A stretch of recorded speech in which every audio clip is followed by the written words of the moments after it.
make way for a brand new building.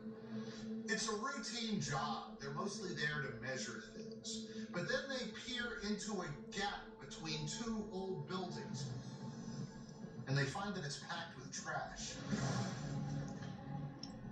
The space is only about 18 inches wide. It's the gap between two 5-story tenement buildings. It's barely big enough to move around, let alone haul stuff out.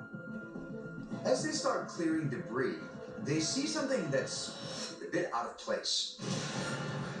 There's a large piece of metal wedged in between these two buildings. It's about 3 feet by 5 feet, silver, metallic, and with gears attached. They call 911 to report what they think is damaged machinery, and when the NYPD arrive on the scene, they recognize that this piece of metal is far too big to just pull out of the gap sideways. So they bring pulleys to the scene because they realize that the only way they're going to be able to get this piece of metal out in one piece is by pulling it straight up. Once it's clear, they inspect it closely and notice a serial number. They run it into the system, and then everything stops. It's a piece of a wing from a United Airlines airplane, and it's found just 3 blocks from ground zero. Interesting. 11 and a half years earlier, on September 11th, 2001, 2 Boeing 767s were hijacked and flown into the World Trade Center. Almost 3,000 people lost their lives that day in the biggest terrorist attack ever carried out on American soil. Supposedly.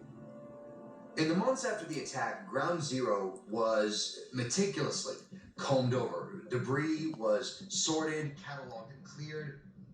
Any human remains that were found were painstakingly identified. Ground Zero was treated with military precision. Finding something this big more than a decade later is unsettling.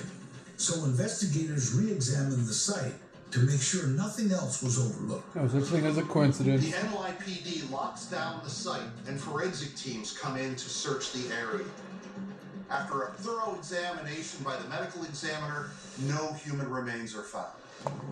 Finally, the 2 tenement buildings were demolished and replaced with a glass high-rise. As for the piece of metal, it is now enshrined in the National September 11th Museum.